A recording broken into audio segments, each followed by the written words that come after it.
You know, you have so many thoughts going through your mind. You don't know what to think. You don't know what to believe. Was discovered in a poor neighborhood of the city. The police have arrested 11 people for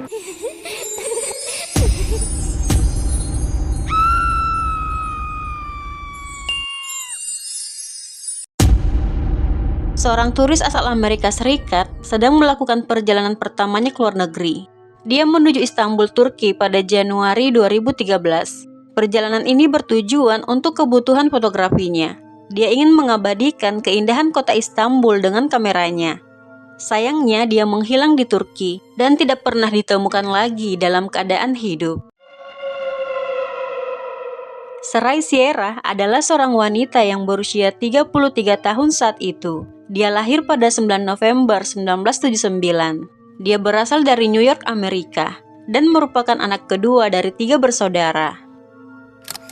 Menginjak usia ke-18, Seray bertemu dengan seorang pria bernama Steven Sierra. Pertemuan pertama ini menjadi awal mula dari hubungan serius mereka, dan pasangan ini memutuskan untuk menikah pada Februari 1999 saat usia Seray 19 tahun dan Steven 26 tahun. Dari pernikahan mereka dikaruniai 2 orang anak yang berusia 11 dan 9 tahun saat itu. Pernikahan Seray dan Steven tidak selalu berjalan mulus. Hubungan mereka sempat renggang dan mereka juga pernah mengalami masalah ekonomi. Namun mereka berhasil memperbaiki keadaan tersebut.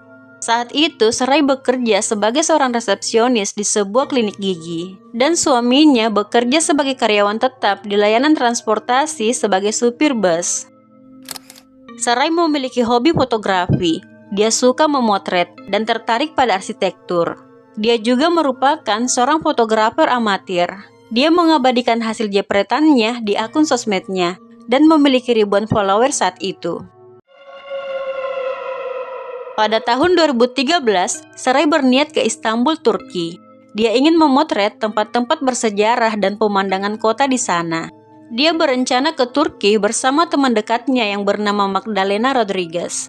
Namun Magdalena membatalkan rencananya ke Turki karena ada masalah di tempat kerjanya. Meskipun temannya tidak jadi berangkat, Seray tetap niat ke Turki seorang diri.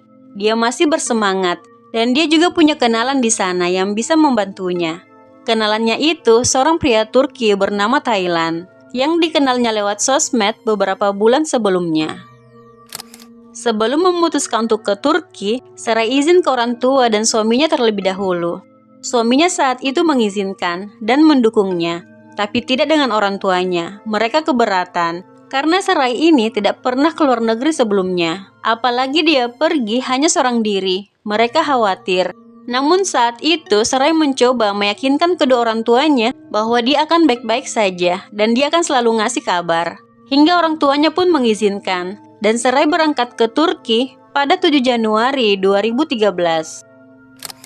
Sesampainya di Istanbul, Seray tidak lupa memberi kabar pada suami dan orang tuanya bahwa dia telah sampai dengan selamat di Turki. Setelah itu, dia langsung ke penginapan yang telah dia sewa secara online. Setibanya di penginapan, Seray menyimpan barang-barangnya. Dia beristirahat sejenak, mengganti baju, lalu keluar dan menuju pusat kota yang bersejarah. Dia ingin memotret dan menjelajahi jalan-jalan di kota Istanbul yang indah hingga malam hari. Ketika dia balik ke penginapannya pada malam hari, Seray menghubungi suami dan keluarganya dan memberitahukan aktivitasnya hari itu. Dan dia juga tidak lupa memberitahu aktivitas yang akan dia lakukan besoknya. Dia juga akan memposting foto-foto yang telah dia ambil di sosmednya. Selama di Istanbul, Seray ditemani oleh Thailand. Mereka beberapa kali bertemu. Mereka mengunjungi beberapa tempat wisata di Istanbul bersama. Setelah semingguan di Istanbul, Seray berencana untuk pergi ke Amsterdam dan Munich. Dia ke Amsterdam sekitar tanggal 15 Januari, terus lanjut ke Munich untuk memotret tempat-tempat bersejarah dan indah di 2 negara tersebut. Seray kembali ke Turki lagi pada 19 Januari, dan dia berencana pulang ke New York pada 22 Januari 2013. Sebelum balik ke New York, Seray bertemu dengan Thailand lagi.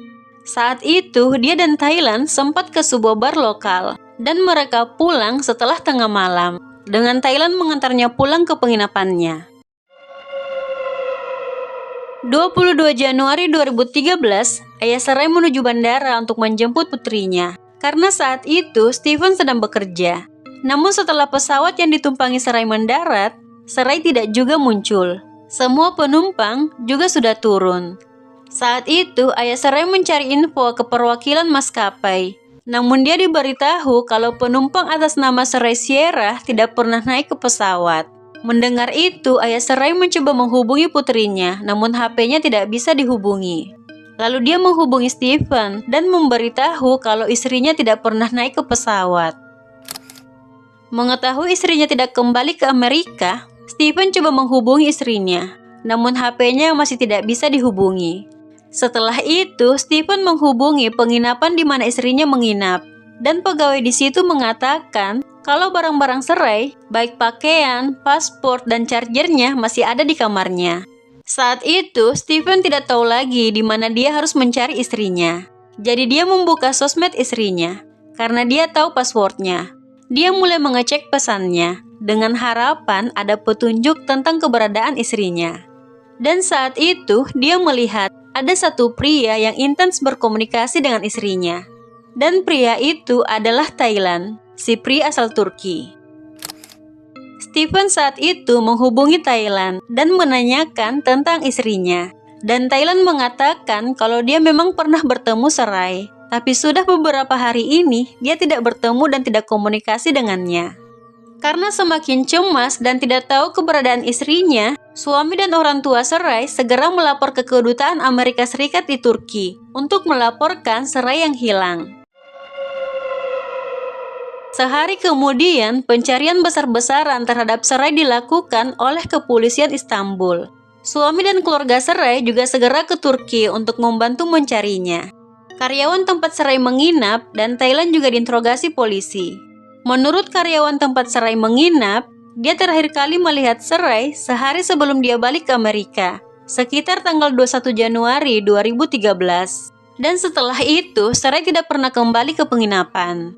Saat diinterogasi, Thailand mengatakan bahwa dia dan Sarai sudah berkomunikasi beberapa bulan sebelum Sarai ke Istanbul.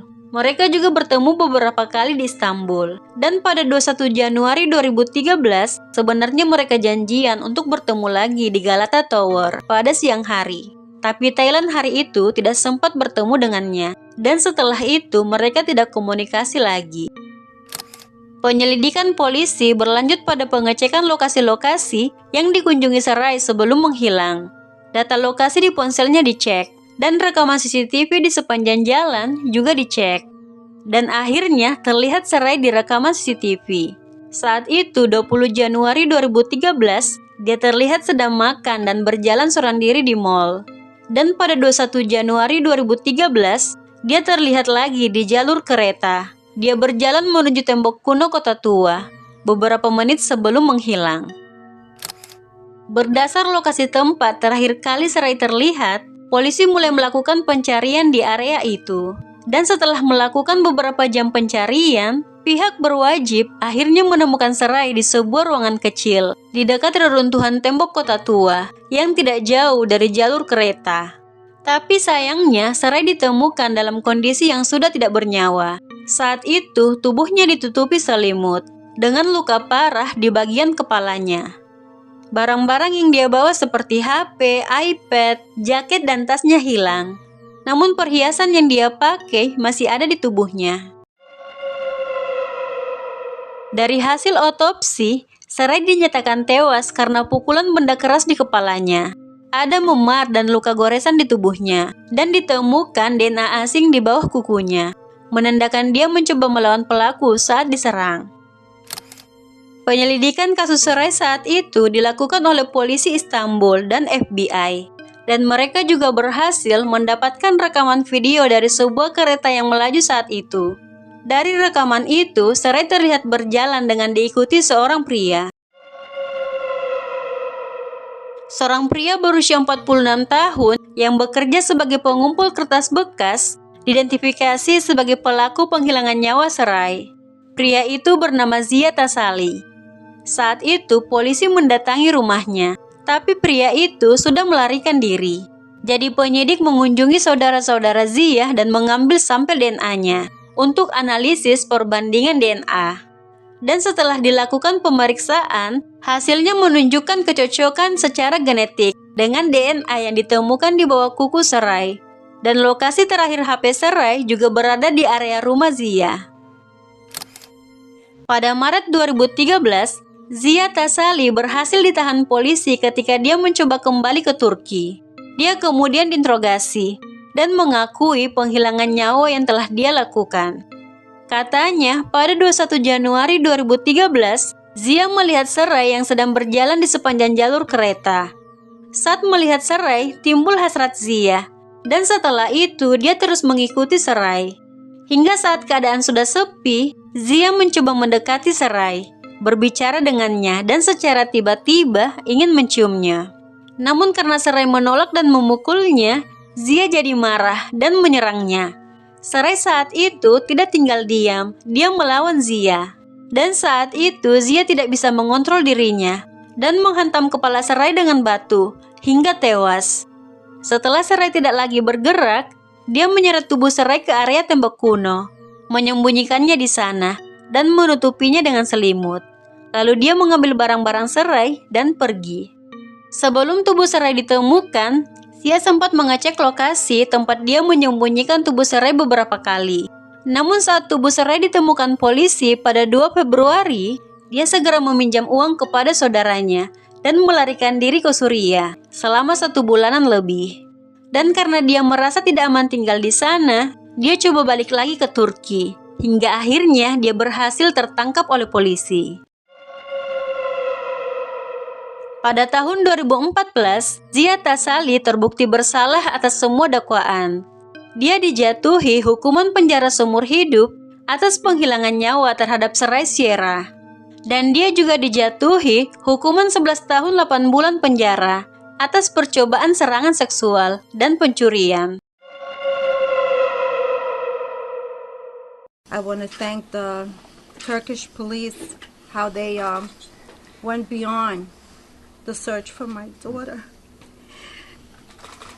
even though they didn't know her.